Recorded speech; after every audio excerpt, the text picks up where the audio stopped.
السلام علیکم ورحمۃ اللہ وبرکاتہ۔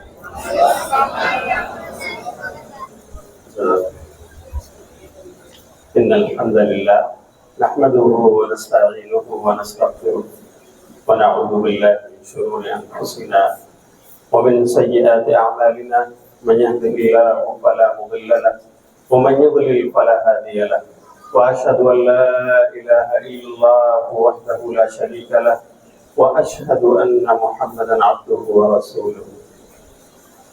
يا ايها الذين امنوا اتقوا الله حق تقاته ولا تموتن الا وانتم مسلمون۔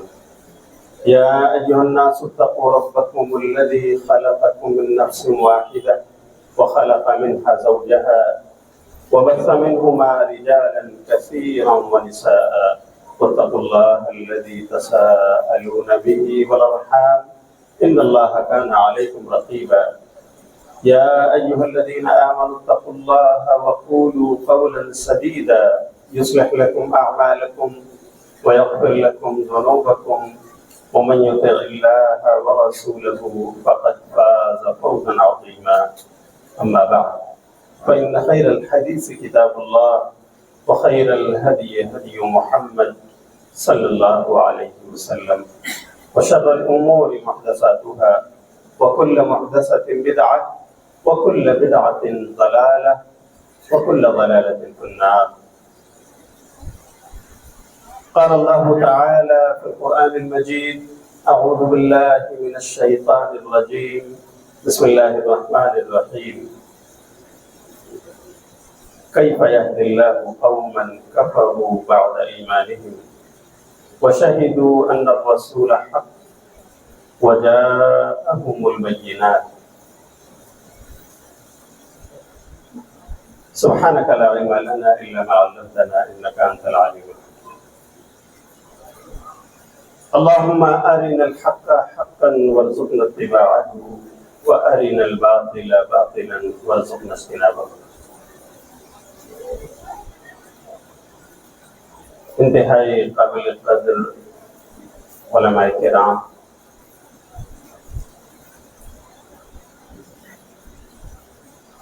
عمائدین جمعیت اہل حدیث و ارکان جماعت، تمام قابل قدر دینی ملی بھائیوں، بزرگوں، نوجوانوں، پیارے بچوں اور معزز پردہ نشین ماؤں اور بہنوں، میں اللہ کا شکر ادا کرتا ہوں کہ اس کی توفیق سے مسجد رابعہ بھیونڈی کے سلسلہ وار اجلاس میں غالباً دوسری یا تیسری مرتبہ ہماری آمد ہوئی ہے۔ اللہ جزائے خیر دے مسجد رابعہ کے ذمہ داران کو، اور اسی طرح ارباب جمعیت اہل حدیث ٹرسٹ بھیونڈی کو، خصوصی طور سے ہم سب کے بزرگ محترم جناب عبدالحمید صاحب، انہوں نے کئی بار اس بات کی چاہت ظاہر کی کہ خطبہ جمعہ کے لیے بھی آیا کروں، لیکن کچھ مصروفیات کی وجہ سے میں یہ ٹائم تو نہ نکال پایا۔ البتہ اس اجلاس کے لیے جب فون گیا شیخ ریاض احمد سلفی صاحب کا، عبدالحمید صاحب کا، تو بہرحال نہ کہنے کی کوئی گنجائش موجود نہیں تھی۔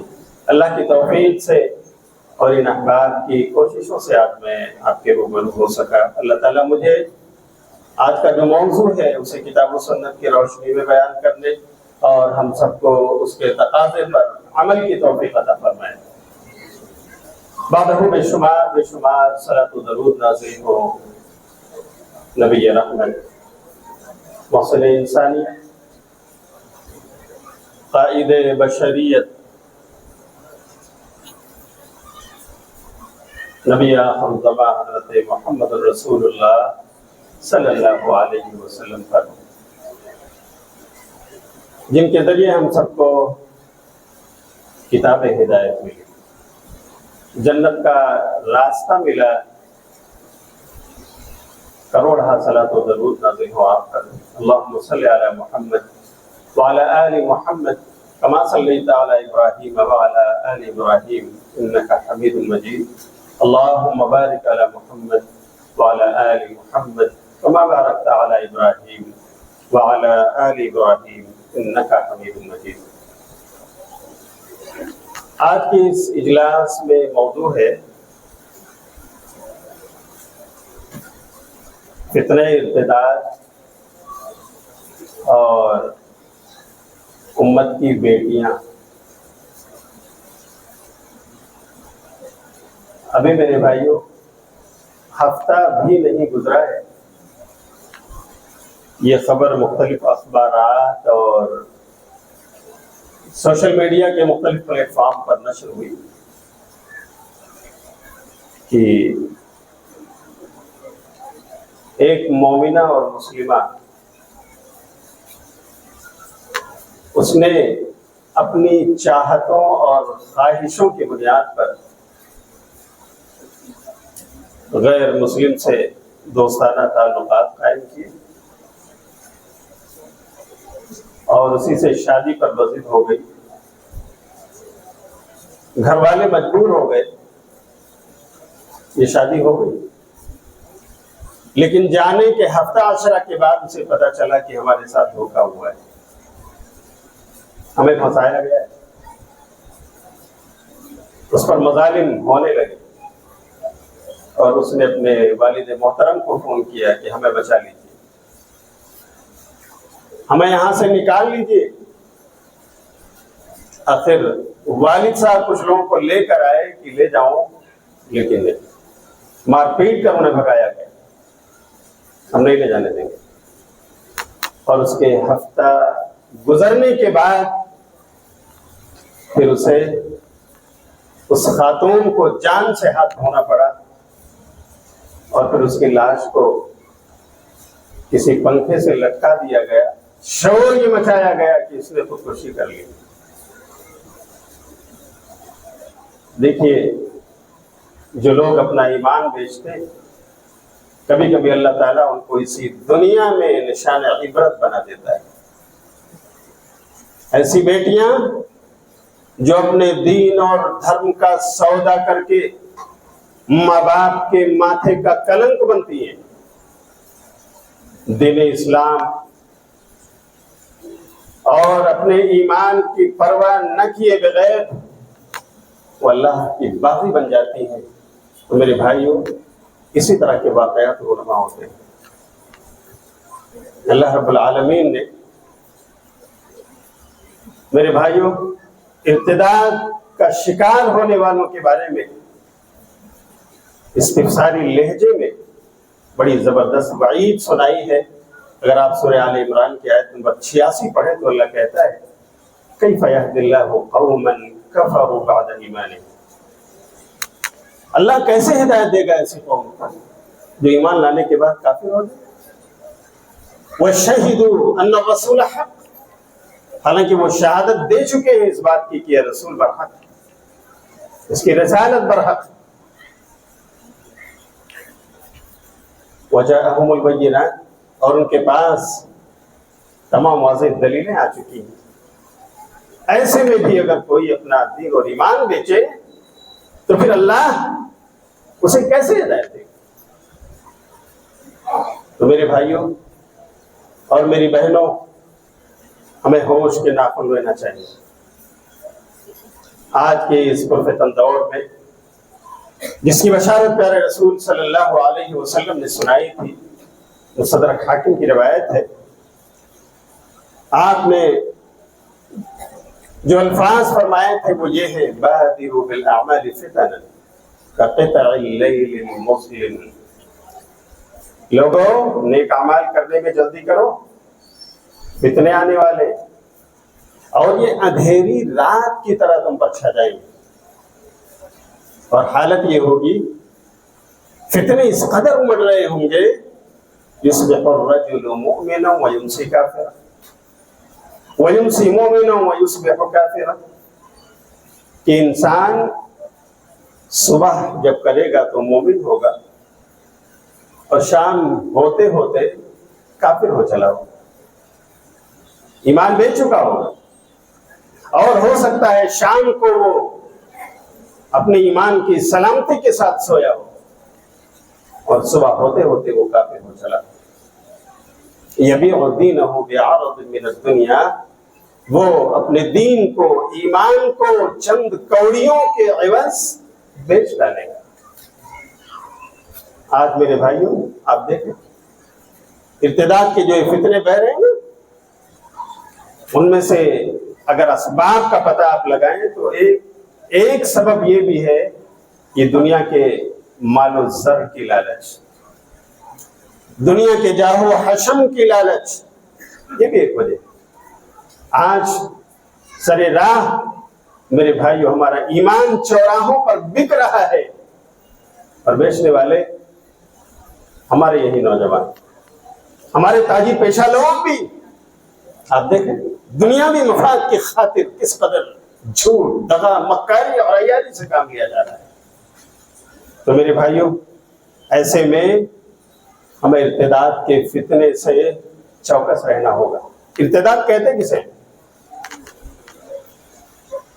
ارتداد ایک انسان جسے اللہ نے ایمان کی دولت عطا فرمائی ہو، جس نے اسلام کو سچا دھرم سمجھ کر کے تسلیم کیا ہو، لیکن وہ کسی لالچ میں آ کر اس دین کو چھوڑ کر کسی اور دھرم کا پیروکار بن جائے، اس دین توحید کی راہ سے ہٹ کر کسی شرک کی راہ پر وہ چلا جائے، دین اسلام کو خیر بات کہہ دے، اسی کا نام ارتداد ہے۔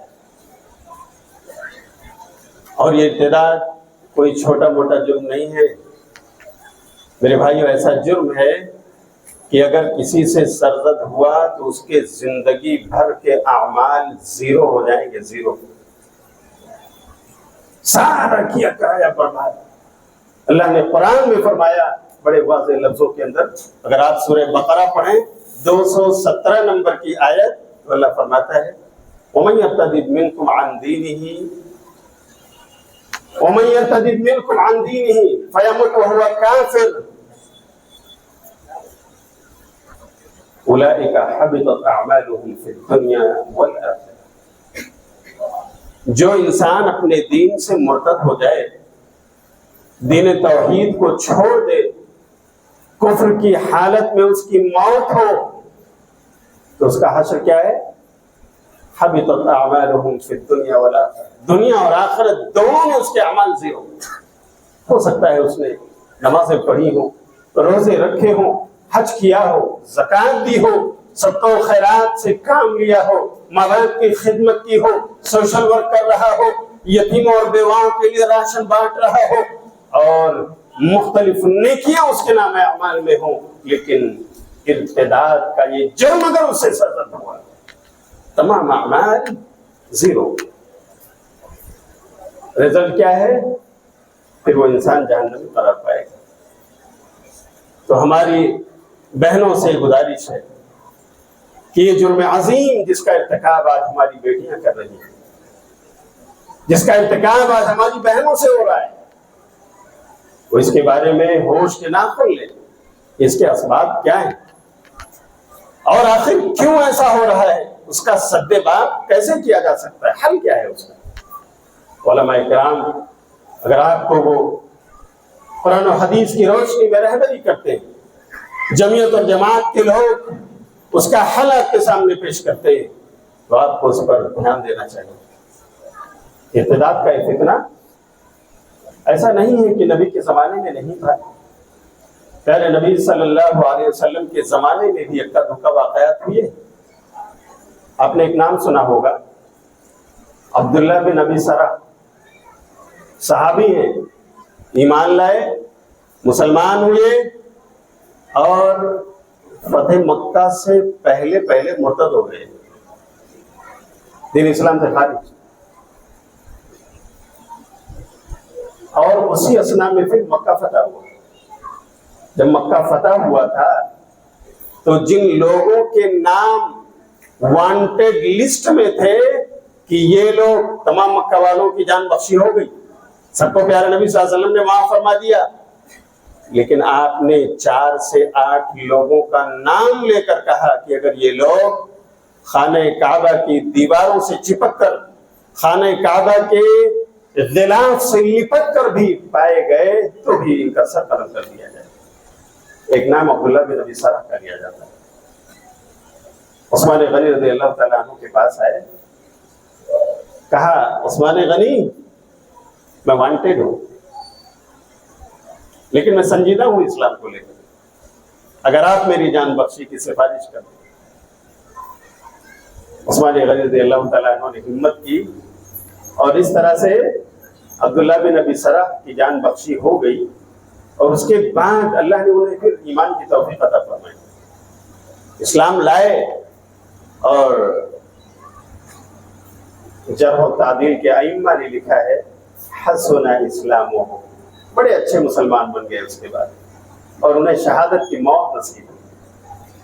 تو یہ بھی ایک واقعہ تھا میرے بھائی جو عبداللہ بن ابی سرح کے ساتھ پیش آیا، وقتی طور سے اس طرح کا یہ معاملہ ان کے ساتھ ہوا، لیکن پھر اللہ رب العالمین نے انہیں اس کی توفیق عطا فرمائی۔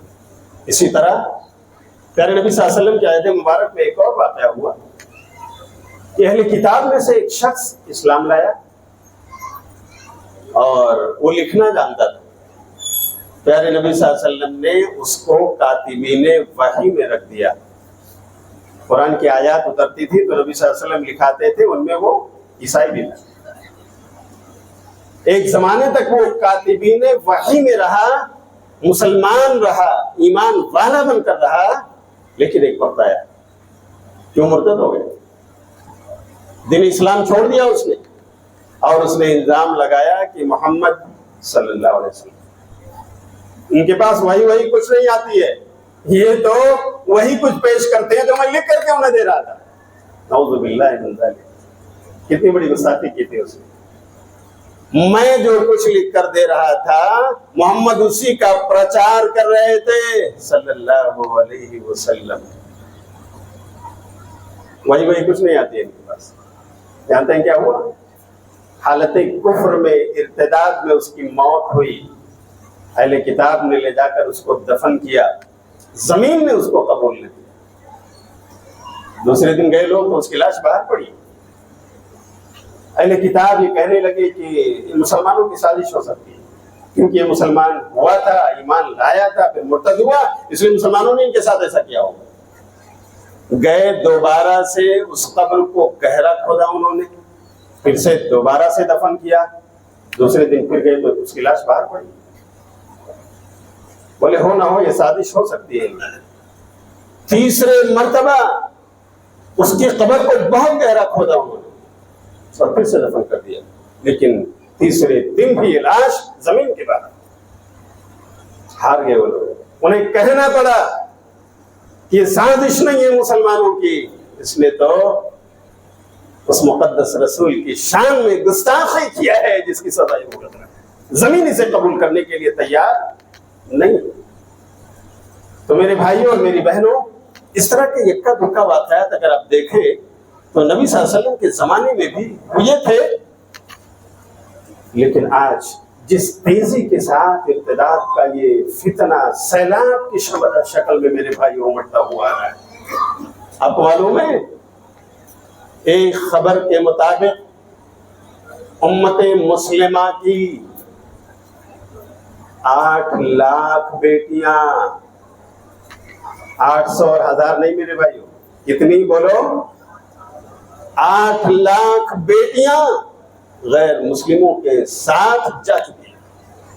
آپ کے ملک ہندوستان کے طول و عرض میں، اور یہ رپورٹ کون سی ہے؟ واہی تباہی رپورٹ نہیں ہے، یہ رپورٹ ہر صوبے کے، ہر ضلع کے اس کورٹ کی ہے جہاں پر یہ جوڑے جا کر کے اپنا نام درج کرتے ہیں، اپنا مذہب بتاتے ہیں اور نکاح کا ارادہ کرتے ہیں۔ یہاں کے قانون کے مطابق اس جوڑے کا نام وہاں پر درج ہوتا ہے، خاص طور سے وہ جو دھرم پریورتن کرتا ہے، جو اپنے مذہب کو بدلتا ہے، اس کا نام وہاں کی لسٹ میں تقریباً 20 دن تک لٹکا رہتا ہے، تاکہ اگر کسی کو اعتراض ہے، کوئی ان کا وارث آنا چاہے، اپنی بات رکھنا چاہے تو اسے موقع ملے۔ لسٹ لگائی جاتی ہے۔ یہ اس لسٹ سے اخذ کیا ہوا لیا ہوا ڈاٹا ہے جو بتا رہا ہے کہ پورے ملک ہندوستان کے مختلف اضلاع مختلف صوبوں میں وہاں کورٹ میرج جہاں جہاں جا کر امت مسلمہ کی ان بیٹیوں نے اپنا دھرم بدل کر غیروں کے دین پر آ کر ان کے ساتھ نکاح کیا ہے، ان کی یہ اسٹیٹسٹکس 8 لاکھ مسلمانوں کی بیٹیاں غیروں کے ہاتھ ان کے گھر جا چکی۔ آج بھی میرے بھائیوں ہم جاگنے کو تیار ہیں، وہاں پلان ہو رہا ہے، وہاں سازشیں رچی جا رہی ہیں۔ پیارے نبی صلی اللہ علیہ وسلم کے زمانے میں بھی یہ سازش ہوئی تھی، اور آج میرے بھائیوں ہو دشمنان اسلام کی الغار ہو رہی ہے۔ پیارے نبی صلی اللہ علیہ وسلم کے زمانے میں بھی اہل کتاب نے ایک سازش رچی تھی جس کا ذکر اللہ نے قرآن میں کیا ہے۔ سورہ آل عمران اگر آپ پڑھیں تو آیت نمبر 72 میں 72 میں اللہ ارشاد فرماتا ہے وَقَالَتْ طَائِفَةٌ مِّنْ أَهْلِ الْكِتَابِ آمِنُوا بِالَّذِي أُنزِلَ عَلَى الَّذِينَ آمَنُوا وَجْهَ النَّهَارِ وَاكْفُرُوا آخِرَهُ لَعَلَّهُمْ يَرْجِعُونَ۔ ترجمہ سنیے۔ اور اہل کتاب کی ایک جماعت نے کہا، کیا کہا؟ یہ سازش رچی گئی تھی نا۔ ترجمہ کرنے سے پہلے میں آپ کو بیک گراؤنڈ بتا دوں۔ یہود و نصارہ نے دیکھا مدینہ آنے کے بعد نبی صلی اللہ علیہ وسلم کا قافلہ بڑی تیزی سے بڑھ رہا ہے، لوگ جوک در جوک اسلام میں داخل ہو رہے ہیں، ہے نا؟ آپ صلی اللہ علیہ وسلم کے صحابہ کی تبلیغ زوروں پر ہے، یہ قافلہ تھمنے سے نہیں تھم رہا۔ ہاں، یہودی پڑھی لکھے کو تورات کو پڑھنے والے لوگ انہوں نے سازش رچی کہ ایسا کرو، یہ سیلاب تو ہم سے روکا نہیں جاتا اور ہم اسے روک بھی نہیں سکتے، ایک سازش کرتے ہیں کہ صبح سویرے ہم ایمان لاتے ہیں، مسلمان ہونے کا راگ الاپتے ہیں، ان کے ساتھ صبح فجر کی نماز پڑھتے ہیں، اور شام ہوتے ہوتے ہم اس دین سے اپنے آپ کو الگ کر لیتے ہیں، اور پھر ہم یہ اعلان کرتے ہیں کہ نہیں، اس دین میں کمیاں ہیں، کوتاہیاں ہیں، ہم اس کو نہیں، اس کے ساتھ نہیں چل سکتے۔ صبح ایمان لائے، شام کو کافر ہو گئے۔ ایسا اگر ہم کریں گے تو مدینے کے لوگ سوچیں گے یہ قوم یہود تو پڑھی لکھے لوگ، آخر یہ ایمان لائے تھے کیوں پھر گئے، یہاں سے واپس کیوں چلے گئے؟ تو ان کے ذہن میں بھی وسوسہ آئے گا، اور ہو سکتا ہے یہ لوگ بھی ہمارے ساتھ آ جائیں واپس۔ یہ سازش انہوں نے کی۔ اللہ رب العالمین نے اسی کو بیان فرمایا اور کہا وَقَالَتْ طَائِفَةٌ مِّنْ أَهْلِ الْكِتَابِ آمِنُوا بِالَّذِي أُنزِلَ عَلَى الَّذِينَ آمَنُوا وَجْهَ النَّهَارِ، کہ اہل کتاب تم صبح ایمان لے آؤ اس دین پر جو مومنوں پر نازل ہوا ہے، تسلیم کر لو محمد کو آخری نبی صلی اللہ علیہ وسلم، تسلیم کر لو قرآن کو آخری کتاب، مان لو اسے، اور شام ڈھلتے ڈھلتے تائب ہو جاؤ، اس سے باہر نکل آؤ۔ تم نکلو گے تو بہت سارے یہ جوہلا جو اس میں موجود ہیں نا، یہ بھی تمہارے ساتھ ہو لیں گے، اس لیے کہ تم تو پڑھے لکھے لوگ۔ میرے بھائیوں میں سازش انہوں نے کہی لعلہم یرجعون، تاکہ یہ لوگ بھی پلٹ کر ہمارے ساتھ آ جائیں۔ تو اس طرح سے اس زمانے میں انہوں نے سازشیں رچی۔ آج میرے بھائیوں کیا سازش رچی جا رہی ہے؟ شاید آپ میں سے کچھ لوگوں نے اخبارات پڑھے ہو، آپ لوگوں نے سوشل میڈیا کے ذریعے وہ خبریں سنی ہو۔ آج میرے بھائیوں انہی ہندو ٹیموں، غیر مسلم اداروں کے ذمہ داروں کی طرف سے ان کی میٹنگوں میں یہ بات طے پائی ہے کہ ہمارے پاس کمی کیا ہے، ہم اپنے نوجوانوں کو تیار کریں۔ باقاعدہ ان کے نوجوانوں کو ایجوکیٹ کیا جاتا ہے، تعلیم دی جاتی ہے کہ تم اپنی بول بانی مسلمانوں جیسی بناؤ، کچھ مہینوں ٹریننگ، ہاں کہ تم بھی السلام علیکم، وعلیکم السلام، کیسے ہو بھائی؟ الحمدللہ، ماشاء اللہ، انشاءاللہ، سبحان اللہ، سیکھ لو۔ اور جب تم ان سے باتیں کرو تو انہیں لگے تم بہت ان کے قریب ہو، اور اس کے بعد لگ جاؤ اپنے کام پر۔ تمہارا کام کیا ہے؟ تمہاری کوشش سے اگر ایک مسلمہ اور مومنہ اس طرف آتی ہے اور تم اپنے چنگل میں اسے پھنسا لے جاتے ہو، تو آؤ ہماری آفس میں تمہارے لیے 2.5 لاکھ 2.5 لاکھ کا چیک موجود ہے، لے جاؤ۔ نمبر 2، دوسرا انعام، تمہیں اپنا پرسنل آنرشپ کا گھر ہم دیں گے۔ نمبر 3، تمہاری جاب اور ملازمت ہمارے ذمہ ہے، ہم تمہاری جاب دیں گے۔ یہ کارنامہ انجام۔ تو میرے بھائیوں، ہم اور آپ ہاتھ پر ہاتھ دھرے جو بیٹھے ہیں نا، یہ بیٹھنے کا وقت نہیں، ہمیں ان کی چالوں کو سمجھنے کا وقت ہے، ہمیں غور کرنے کا وقت ہے کہ ہمارا لانگ ٹرم پلان کیسا ہو، ہم کس طرح اپنے جیالوں کو، ہم کس طرح اپنے نوجوانوں کو اس فتنے کی زد میں آنے سے بچا سکتے ہیں۔ میرے بھائیوں، جمعیتیں کوشش کر رہی ہیں مختلف جگہ اجلاسات کے ذریعے، مختلف پمفلیٹس کے ذریعے، مختلف لیفلیٹس کے ذریعے اور مختلف خطبات جمعہ کے بیانات کے ذریعے یہ پیغام دے رہے ہیں۔ جاگنے کا وقت ہے میرے بھائی، اللہ کی قسم اگر اب بھی ہم نہ سنبھلے، آنے والے دن یہ فتنے بہت ہی زوردار ہوں گے اور اس وقت کا پھر افسوس ملنا میرے بھائی کچھ کام نہ آئے گا، کچھ کام نہ آئے گا۔ اس لیے ابھی سے اپنے اپنے گھر کا، کم سے کم اپنے اپنے گھر کا یہ عزم کر لو کہ ہمارے گھروں کی بیٹیوں کی تربیت دینی ہوگی۔ جی، دینی تربیت، دینی تعلیم اگر یہ ہے، میں نہیں مانتا کہ کوئی مومنہ اور مسلمہ جس کے دل میں ایمان کا نور پلک چکا ہو، وہ کسی بھی قیمت پر اسلام کو چھوڑنے کے لیے تیار ہوگا، میں نہیں مانتا۔ میرے بھائی، یہ گواہی غیروں کی ہے۔ اگر آپ کو واقعہ سنیں کہ جب پیارے نبی صلی اللہ علیہ وسلم کا ظہور ہوا عرب میں اور بادشاہ ہرقل جو اہل کتاب میں سے تھا، اسے اس کی خبر پہنچی تو وہ بس تلاش میں تھا کہ مکہ سے آنے والا کوئی قافلہ ہو تو میں ذرا پوچھوں اس نبی کے بارے میں۔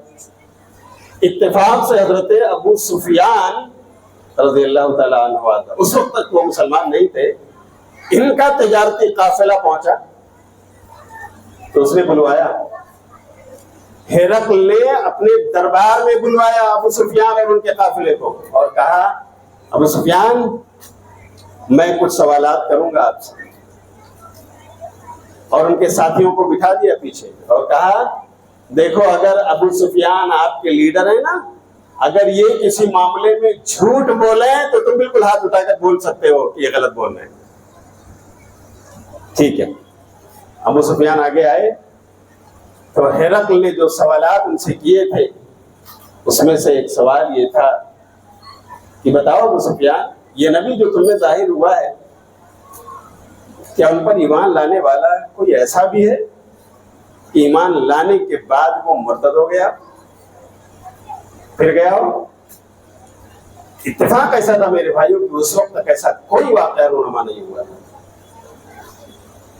تو ابو سفیان نے سچ کہتے ہوئے اس بات کا اعتراف اور اقرار کیا کہ نہیں، جو ان کے ساتھ اب تک جڑا ہے کوئی باہر نہیں آیا، سب کے سب انہیں کے ساتھ۔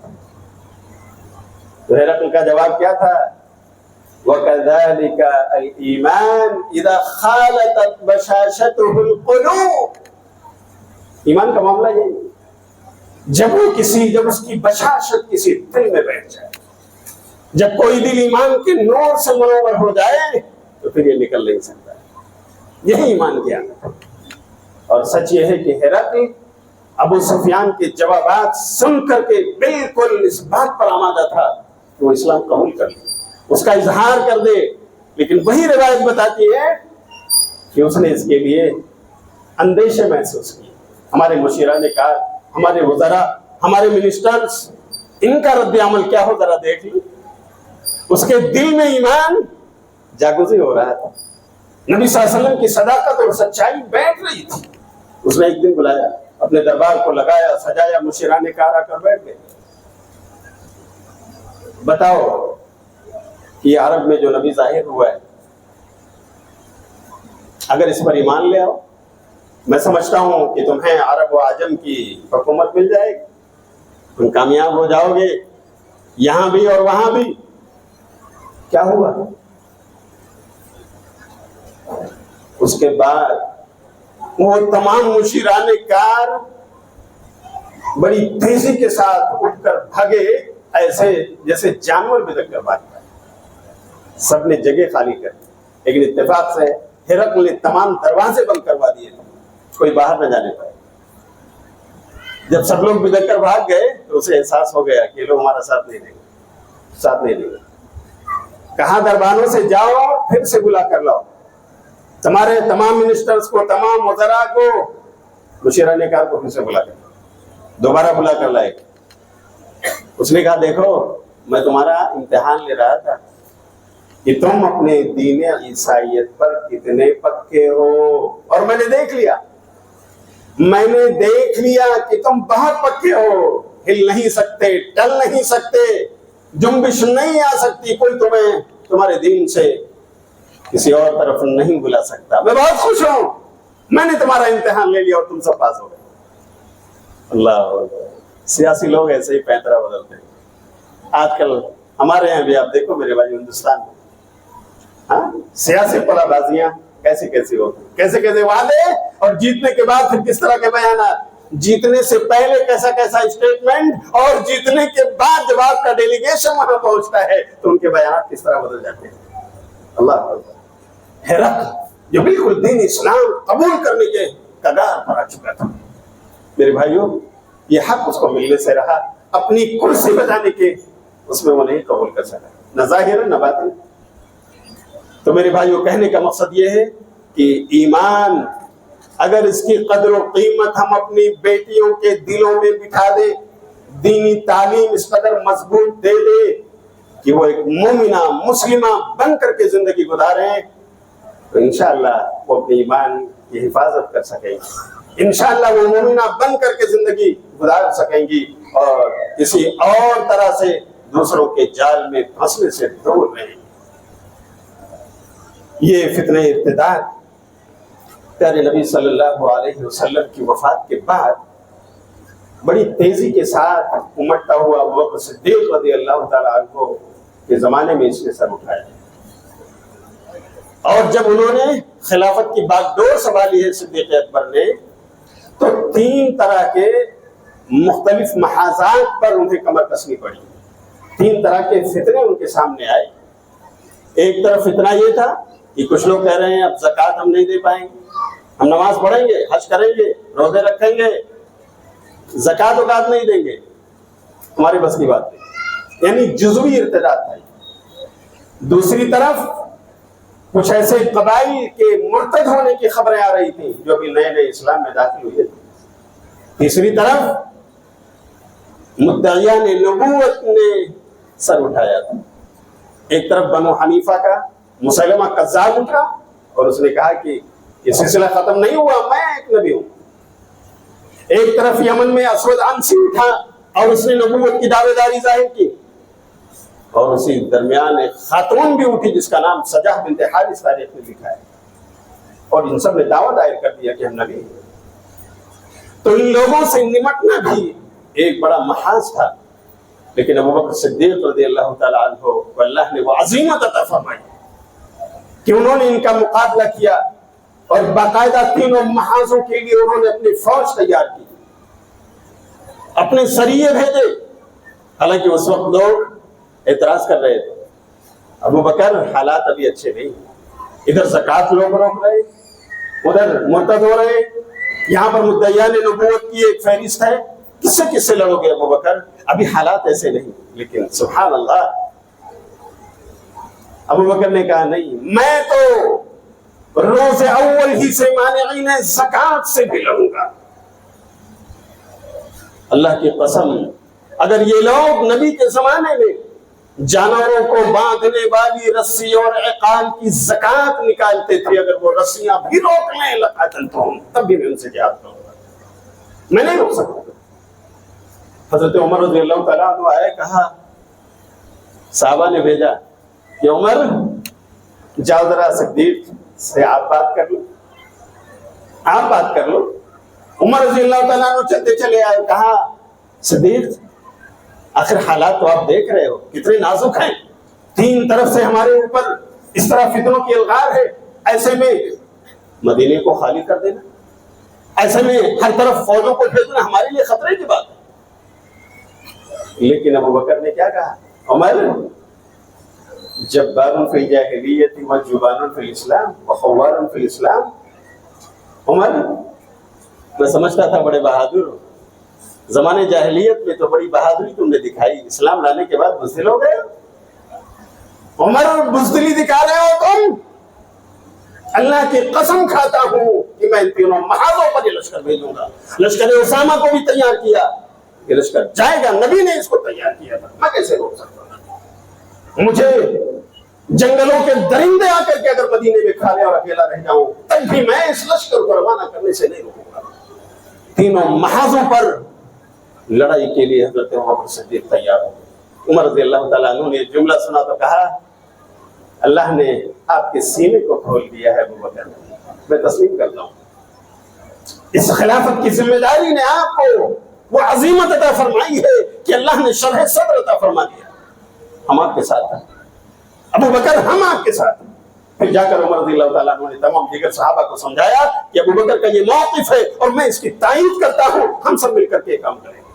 اور میرے بھائیو تاریخ گواہ ہے کہ صرف 2 سال کی مختصر مدت میں حضرت ابو بکر صدیق رضی اللہ تعالیٰ عنہ نے تینوں محاذوں پر جس انداز میں مورچہ سنبھالا ہے کہ ایک طرف مدعیان نبوت کا قلعہ کما کیا، مسیلمہ کذاب مارا گیا، دوسرے لوگ کیفر کردار تک پہنچائے گئے، مانعین زکات جنہوں نے جزوی طور سے ارتداد کا اپنے آپ کو شکار کر لیا تھا، مرتد ہو رہے تھے، زکات منع کر رہے تھے کہ سب کچھ گوارا ہے لیکن زکات ہم نہیں دے پائیں گے، وہ بھی زکات دینے پر آ گئے۔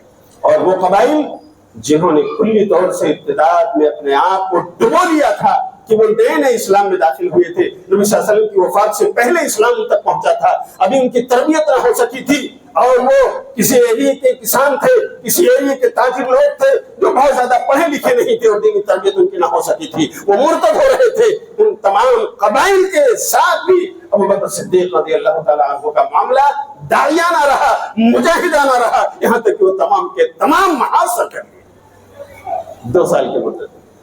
تاریخ نے اسے لکھا ہے۔ اللہ اکبر۔ تو میرے بھائیوں، ارتداد کا یہ فتنہ آج ہمارے سامنے بھی ہے، ہمیں اس کے اسباب کو سمجھنا ہے کہ آخر کیوں ایسا ہو رہا ہے اور اس کا حل کیا ہے۔ اگر میرے بھائیوں اس پر گفتگو کریں کہ اس کے اسباب کیا ہیں تو میں نے جیسا کہ کہا سب سے پہلی وجہ اگر میں کہہ سکتا ہوں تو دینی تعلیم کی کمی یا دینی تعلیم کی کمزوری، کہ ہم نے ان کے لیے مکتب کی وہ بنیادی تعلیم جو ہونی تھی شاید ماں باپ ان کو نہیں جوڑ سکے، یا خود اس ایریا اور علاقے میں وہ انتظام نہ تھا، اور وہ مکتب کی بنیادی تعلیم کہ جہاں سے نکل کر ہمارے بچوں میں ایمانی غیرت ہو اور وہ ہر محاذ پر اپنے آپ کو ایک مجاہد اور دین کا ایک سپاہی سمجھ سکیں، ہم نے شاید مکتب کی یہ بنیادی تعلیم ان کو دینے سے انہیں محروم کر دیا۔ اس لیے میں کہنا چاہوں گا پیارے والدین، اگر آپ یہاں حاضر ہیں ماں اور باپ کی شکل میں، آپ نے مکتبوں کو توڑا ہے انگلش اسکولوں کی رو میں بہ کر، بولو ہے یا نہیں ہے؟ مجھے نہیں معلوم مسجد رابعہ میں آپ نے کس حد تک مکتب کی بنیاد قائم کر رکھی ہے اور کتنا کامیاب ہے، لیکن میں آپ سے اپیل کرنا چاہوں گا یہ مکتب مضبوط کرنے کی ضرورت ہے، ہمیں ہماری نسلوں کو ٹھوس دینی تعلیم دینے کی ضرورت ہے، یہ بڑا محاذ ہے، اگر ہم نے اسے سر کیا تو انشاءاللہ ہمیں میرے بھائیوں میں کہہ سکتا ہوں 30% کامیابی یہاں سے ہماری شروع ہو سکتی ہے۔ لیکن ایک سوال اٹھتا ہے کہ مکتب میں پڑھنے والے بچے بچیاں نا عمر ہوتے ہیں، ہے نا، چھوٹے بچے اور بچیاں آ کر پڑھتے ہیں، ظاہر سی بات ہے ان میں تمیز کا وہ شعور ابھی نہیں آتا ہے کہ وہ حق اور باطل کا اچھی طرح سے ادراک کر کے کوئی فیصلہ کر سکے۔ تو تعلیم تو مل گئی انہوں نے کلمے کے معنی اور مفہوم کو سمجھ لیا، انہوں نے نماز کیسے پڑھنی ہے سیکھ لیا، روزے کے احکام کیا ہیں انہیں بتا دیا گیا، زکوٰۃ کس پر فرض ہے، کب فرض ہے، شاید اس کی بھی تعلیم ان کو مل گئی، حج ایک فریضہ ہے اس کو بھی وہ سمجھنے لگے۔ لیکن ابھی جوانی کی دہلیز پر انہوں نے قدم نہیں رکھا۔ تو ما بعد البلوغ، بالغ ہونے کے بعد کی جو پیڑھی ہے وہ زیادہ تر اس چنگل میں پھنس رہی ہے، اس کے لیے کیا انتظام؟ میرے بھائیوں، آج آپ دیکھیں تو 95% ہماری یہ نئی نسلیں مسلم گھرانے کے بچے اور بچیاں کہاں جا رہے ہیں؟ ماڈرن اسکول، ماڈرن کالجز، عصری تعلیم لینے کے لیے، اور پھر یونیورسٹیز۔ صحیح ہے یا نہیں بھائیوں؟ ہمیں انہی سے زیادہ خطرات ہیں، اس لیے کہ ارتداد کی بہتی ہوئی ہوائیں انہی ماڈرن اسکولوں کے گلیاروں سے آ رہی ہیں۔ ارتداد کا یہ سیلاب امٹتا ہوا انہی کالجز کے میرے بھائیوں کوریڈور سے چلتا اور بہتا ہوا ہماری سوسائٹی میں پہنچ رہا ہے۔ آپ اس کو مانتے ہیں؟ بولو بھائیوں، مانتے ہو یا نہیں؟ مانتے ہیں۔ میں نہیں اس کا قائل کہ آپ انہیں سرے سے کالج سے الگ کر دو، روک دو، بیریئر لگا دو، نہیں، بھیجو آپ۔ لیکن ذرا دیکھو تو صحیح، کون سا کالج، کون سا اسکول مخلوط تعلیم ہے؟ نہیں بھائی، یہاں پر نہیں بھیجنا ہے۔ ہماری بیٹی اس اسکول میں جائے گی جہاں پر اس کے لیے سیپریٹ انتظام۔ کالج یہ مخلوط تعلیم، مخلوط ماحول، مخلوط کلاس رکھتا ہے۔ ہم اس کالج میں ایڈمیشن نہیں دلائیں گے، ہم وہاں جائیں گے جہاں پر ہماری بچیوں کے لیے الگ کیمپس کا انتظام ہے، لڑکیوں کا کیمپس۔ اگر ہے تو بڑی اچھی بات ہے، اگر نہیں ہے تو میرے بھائیوں قائم کرنا چاہیے۔ ہمارے کچھ بزرگوں نے قائم کیا ہے۔ اگر آپ دیکھیں تو انجمن اسلام کر کے ایک ٹرسٹ ہے جس کے بہت سارے اسکول ہیں۔ ممبئی میں کچھ کالجز ایسے ہیں جو انجمن اسلام نے گرلز کے لیے رکھے، انجمن گرلز کالج۔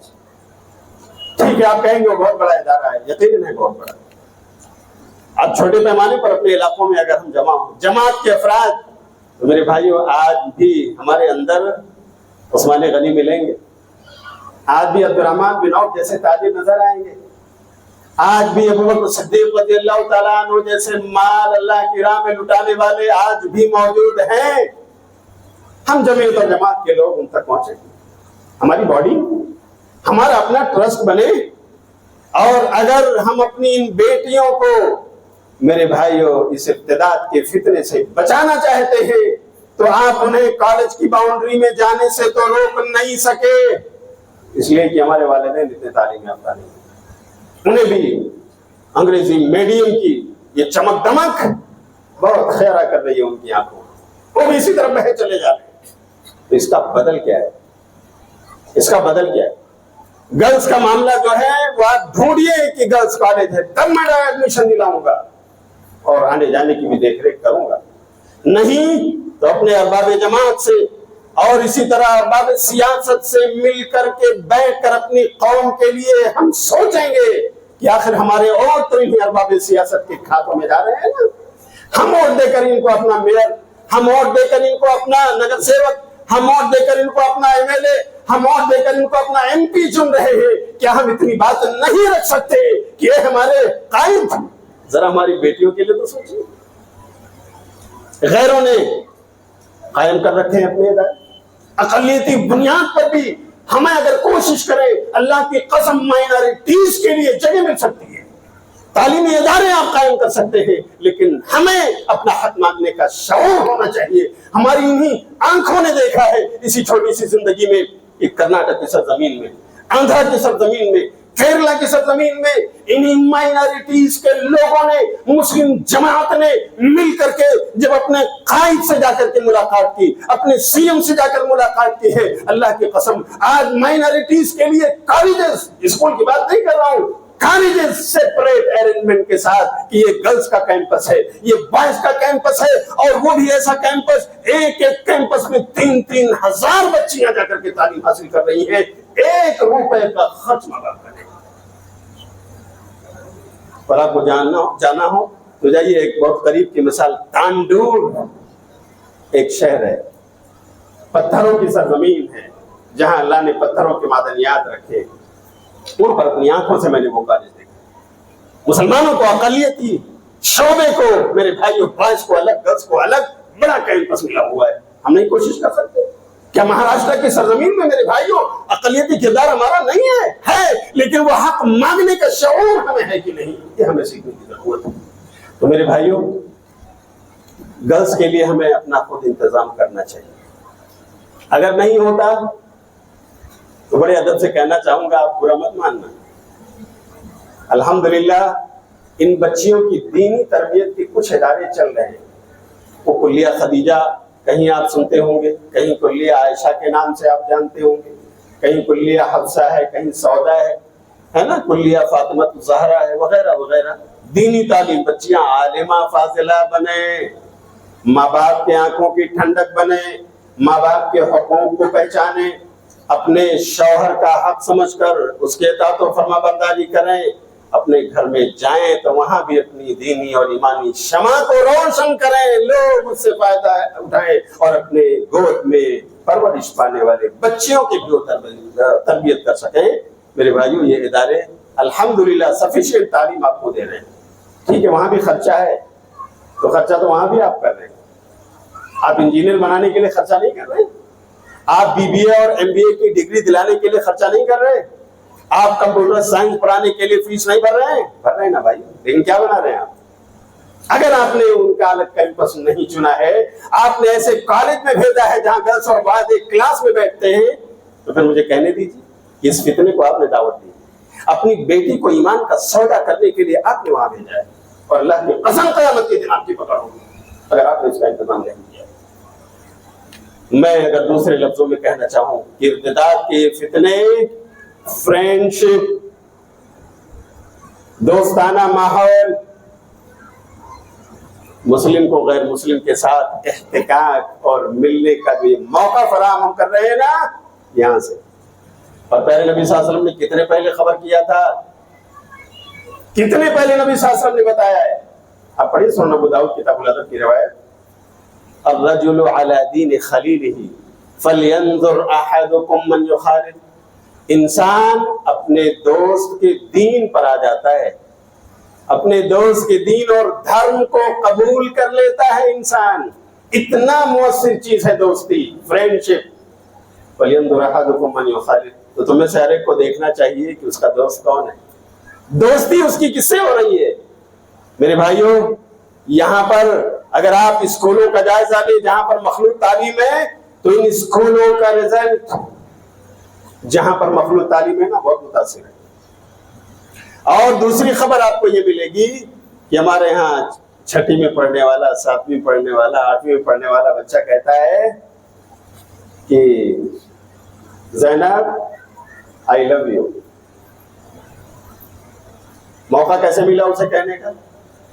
اس لیے کہ کلاس ایک ہے، کلاس روم ایک ہے، ڈیسک اور میز قریب قریب ہیں، تو مخلوط تعلیم ادارے یہ آوارگی سکھاتے ہیں کہ تم بات چیت کرنے کے لیے بالکل آزاد ہو، فرینک ہو جاؤ، جس سے بات کرنا ہے کرو۔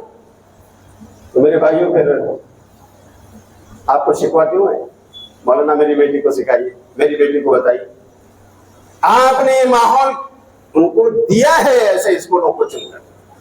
میرے بھائیوں، میں آپ سے کہہ تو سکتا ہوں، جمعیت آپ سے کہہ تو سکتی ہے، لیکن یہ ضرورت آپ کو پورا کرنے کے لیے خود اٹھنا ہوگا، آپ کی اپنی سنستھا بنانی ہوگی، تب جا کر کے قوم کے لیول پر میرے بھائیو آپ یہ کام انجام دے سکیں گے۔ ہمارا اسکول بھی ایسا ہو کہ ہمارے بچے ہائر ایڈوکیشن لیں، ہمارے بچے عصری تعلیم سیکھیں، science, technology, physics, chemistry, biology, لیکن لڑکیوں کی کلاس الگ ہوگی، لڑکیوں کا فلور الگ ہوگا، لڑکیوں کا ایگزٹ اور انٹرینس الگ ہوگا۔ جیسے مسجد رابعہ میں ہم نے اجلاس کو سجایا ہے، رچایا ہے، بسایا ہے، لیکن یہاں پر بھی خواتین کا انتظام، ان کے جانے کا، ان کے آنے کا الگ انتظام، مردوں سے بالکل الگ طرح ان کی نظروں سے اوجھل۔ کیا ایسا انتظام اپنی بیٹیوں کے لیے تعلیمی ادارے کے طور پر ہم نہیں کر سکتے؟ میرے بھائیوں، بہت سو گئے، ہم نے بہت سو لیا. خواب غفلت میں اب بھی اگر ہم پڑے رہے، اللہ کی قسم یہ سیلاب اور تیزی کے ساتھ آنے والا ہے. ابھی سے سوچیے، پلاننگ کیجئے کہ ہم کیا پڑھا رہے ہیں، کون سے ادارے کو ہم اپنی بچیوں کے لیے چن رہے ہیں. ہم اس کو اسلامی تعلیم کا قلعہ دے رہے ہیں یا ماڈرن تعلیم کی کھائی اور خندق اس کو فراہم کر رہے ہیں. پیارے نبی صلی اللہ علیہ وسلم نے بہت واضح لفظوں میں کہا تھا، مثل الجلیس الصالح والسوء کحامل المسک ونافخ الکیر. اچھی دوستی اور بری دوستی کی مثال ایسی ہے جیسے خوشبو بیچنے والا اور لوہار کی بھٹی میں پھونک مارنے والا. اگر آپ کا دوست اچھا ہے تو گویا وہ خوشبو بیچنے والا ہے، آپ اس کے پاس ہونا تو ہر طرح سے آپ خوش رہو گے. خوشبو آپ کے دل و دماغ کو میرے بھائیو راحت پہنچائے گی. اچھے اخلاق سے آپ خوش ہوں گے، شیئر کرے گا وہ آپ سے، اور آپ اور وہ دونوں اللہ کے حکموں پر چلتے ہوئے نظر آئیں گے. اور اگر دوست آپ کا برا ہے اور اللہ نہ کرے نعوذ باللہ غیر دھرم کا ماننے والا ہو گیا اور آپ فدا ہو گئے تو پھر دین کا سودا ہو گیا. انسان اپنے دوست کے دین پر آ جاتا ہے. تو اگر دوست برا ہے تو گویا لوہار کی بھٹی میں پھونک مارنے والے کی طرح ہے. اگر آپ نے اس کو اپنا دوست بنایا تو کیا نقصان ہوگا بھائیو؟ لوہار کی بھٹی میں پھونک مارنے والا یا تو وہ پھونک مار کر آپ کے کپڑوں کو بھسم کر دے گا، چنگاریاں اڑیں گی اور اچھا خاصا آپ کا کپڑا اس کی زد میں آ جائے گا.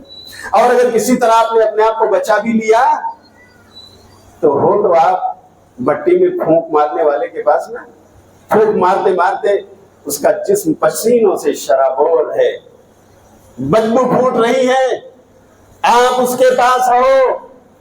آپ جس طرح خوشبو والے کے پاس رہ کر میرے بھائیو خوشبو سونگتے ہو، وہ اگر آپ کو شیشی نہ کھولے، جھولا نہ کھولے، تب بھی میرے بھائیو وہاں سے پھوٹے گی خوشبو، چلا نہیں سکتا ہے، آپ کے ناک تک آئے گی. اگر آپ لوہار کی بھٹی میں پھونک مارنے والے کے پاس بیٹھے ہو تو آپ اپنی ناک کو اس کی بدبو سے بچا سکتے؟ بولو بھائیو، نہیں بچا سکتے. آپ کا دوست کون؟ اور پھر پوچھو آپ کی بیٹیوں کا دوست کون ہے اس کالج میں، جو کالج کہتا ہے کہ یہ کینٹین تمہارے لیے بنی ہے، تم یہاں پر جو چاہو ناشتہ کر سکتے ہو اور اکیلے نہیں اپنے فرینڈ کو بلا سکتے ہو. یہاں تم ہنسی مذاق کر سکتے ہو، یہاں ایک دوسرے کے گلے مل سکتے ہو، یہاں ایک دوسرے کو کس کر سکتے ہو، اور نعوذ باللہ من ذالک ایک دوسرے کے باہوں میں آ سکتے ہو.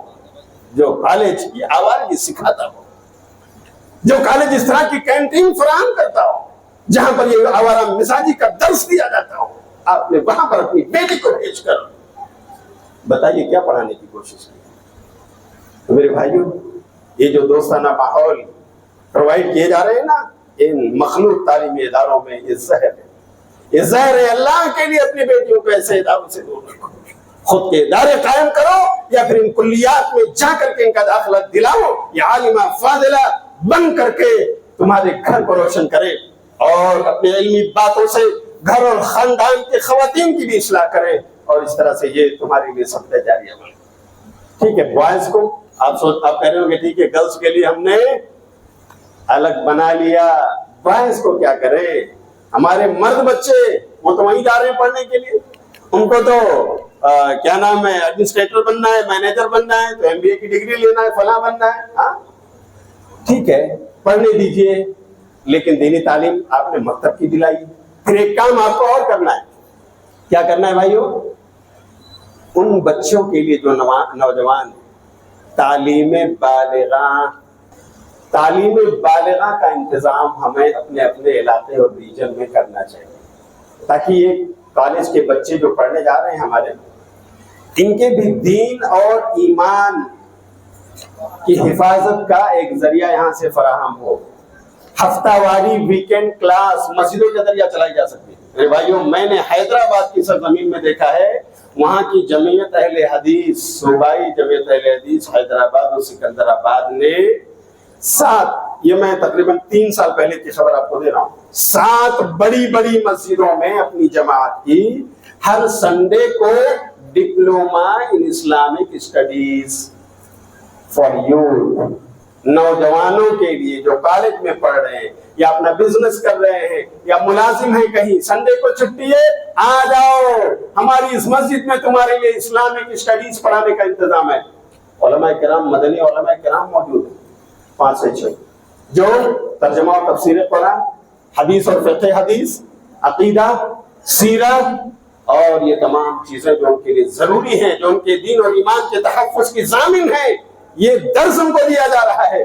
ایسا انتظام ہم بھی، ٹھیک ہے ساری ذمہ داری ہم جمعیت میں نہیں رکھ سکتے، لیکن جمعیت کے افراد یہ کر سکتے ہیں کہ ہم ایسے احباب جماعت کو اپیل کریں کہ آپ اس کے فائنانسر بنیے۔ اگر ہم اس میں 4 5 6 علماء کرام رکھتے ہیں جو ہمارے یہاں اداروں میں پڑھا رہے ہیں، جامعۃ التوحید کے مدرس اور معلم ہیں، ہم تعلیم بالغہ کے لیے اپنی مسجد رابعہ میں اس طرح کا ویکینڈ کلاس رکھیں گے تاکہ یہ کالج کے نوجوان یہاں آ کر ویکلی، ہفتہ واری اپنا ایمان تازہ کریں، تزکیہ نفس ہو، اور پھر جائیں وہ دنیا کے علم ایوانوں میں اور اصلی علوم بھی حاصل کریں، اپنے ایمان کے محافظ بنیں۔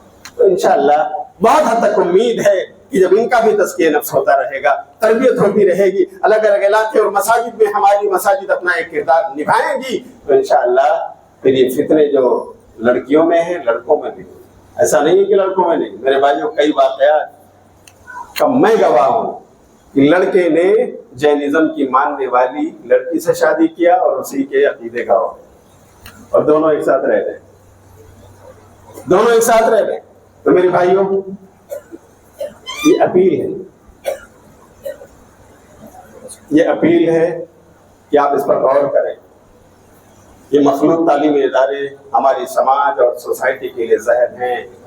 اگر ہم ابھی نہ جاگے تو بہت دیر ہو چکی ہوگی، بہت ساری بیٹیاں اور ان کے ہاتھوں لگ چکی ہوں گی، انہیں انعام بھی پانا ہے، اور ہمارے پاس اللہ تعالیٰ نے جو انعام رکھا ہے وہ ہمیں حاصل کرنا ہے اور ان کو بتلانا ہے۔ اسی طرح ایک چیز کی طرف اور رہنمائی کر دوں کہ دیکھیے جو سوشل میڈیا ہے نا، موبائل، اینڈرائڈ فون، ہم اپنے نوجوان نسلوں کو بڑی آسانی سے فراہم کر دے رہے ہیں کہ لے بیٹا کیا کمی ہے اپنے پاس، اور بس یہ فون ان کے پاس آیا اور فرینڈ شپ کے لیے سرکل بن گیا، فیس بک پر، اسی طرح واٹس ایپ پر، اور فلاں مجھے بتانے کی ضرورت ہے، انسٹاگرام، بہت ساری چیزیں ہمارے نوجوان جانتے ہیں، میں جانتا بھی نہیں ہوں شاید۔ ٹھیک ہے، تو اس پر بھی کنٹرول کیجیے، اور ایسے عمر میں مت دیجیے جہاں یہ بہک سکتے ہوں۔ جب وہ میچور ہو جائیں، اپنا اچھا برا سمجھیں، تب ان کے حوالے کیجیے، ان کو آنر بنائیے، ورنہ تب تک کے لیے اپنی موبائل سے ان کی ضرورت پوری ہونے دیجیے، چاہے وہ بیٹیاں ہوں یا بیٹے ہوں، ہے نا۔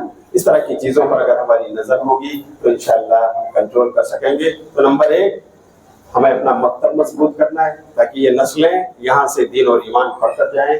نمبر 2، بالغ بچوں کے لیے تعلیم بالغہ کے طور پر اپنے اپنے علاقے اور ریجن میں علماء کرام کی مدد سے ہمیں اس طرح کی کلاسیں قائم کرنی ہیں، اور اس طرح سے ہمیں یہ سوشل میڈیا کے جو فتنے ہیں ہمیں اس سے بچانے کے لیے یہ موبائل فون اسے بھی انہیں دینا ہے جو اس کا صحیح استعمال کرنا سمجھتے ہوں، کیونکہ یہ ان کی ضرورت ہے۔ اللہ تعالیٰ ہم سب کو یہ جو چند باتیں کہی گئی، اور بھی اسباب ہو سکتے ہیں اور بھی اس کے حل ہو سکتے ہیں جو آپ علماء کرام سے سنتے رہیں گے میرے بھائیوں، اور فوق کل ذی علم علیم، ایک سے بڑھ کر ایک اللہ نے علماء پیدا کیے ہیں، آپ کی رہنمائی کرتے رہیں گے۔ ضرورت اس بات کی ہم سنیں اور اس پر عمل کرنے کی کوشش کریں۔ اللہ تعالیٰ ہم سب کو سننے سے زیادہ عمل کی توفیق عطا فرمائے۔ میں شکر گزار ہوں جامعۃ اہل حدیث ٹرسٹ بھیونڈی کا، مسجد رابعہ کے ذمہ داروں کا کہ انہوں نے یہ موضوع چنا اور ہمیں موقع دیا۔ اللہ رب العالمین ہم سب کی نیکیاں قبول فرمائے اور امت کے لیے اس پروگرام کو نفع بخش بنائے، آمین۔ وآخر دعوانا الحمد للہ رب العالمین، والسلام علیکم ورحمۃ اللہ وبرکاتہ۔